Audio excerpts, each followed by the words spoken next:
Hi అండి, అందరికీ నమస్కారం. రీసెంట్గా నటి పూనం కౌర్ గారి ఇంటర్వ్యూ చూశానండి. ఆ ఇంటర్వ్యూ చూసిన తర్వాత నాకు ఒక విషయం అర్థమైంది. నేడు సమాజంలో వ్యతిరేక వర్గాలు మెగా ఫ్యామిలీ మీద ఎన్ని కుట్రలు చేస్తున్నారని నాకు ఒక విషయం అర్థమైందండి. ఆమె మాట్లాడుతూ ఆమె ఇంటర్వ్యూలో కొంతమంది కడప నుంచి నా దగ్గరికి వచ్చి ఒక నటుడు గురించి వ్యతిరేకంగా మాట్లాడితే భారీ మొత్తంలో డబ్బులు ఇస్తాం, పదవులు ఇస్తాం అని చెప్పి ఆఫర్ చేశారంట ఆమెకి. అలాగే ఆమె లొంగపోయినప్పటికీ మీ ఫోటోలు మార్పింగ్ చేసి ఇంటర్నెట్లో పెడతాం అని చెప్పి ఎమోషనల్ బ్లాక్మెయిల్ చేశారంట. అంతటితో ఆగిపోకుండా ఆమెకు అప్పుడే నిశ్చితార్థం వాళ్ళ ఫ్రెండ్తో అవ్వాలంట.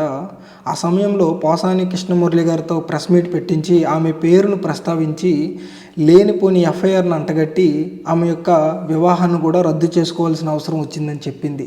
చాలా బాధ అనిపించిందండి. అంటే స్వార్థ రాజకీయాల కోసం, ప్రత్యర్థుల్ని ఎదుర్కోవడానికి కోసం ఇలాంటి నీచ రాజకీయాలు మీరు చేశారు కదా.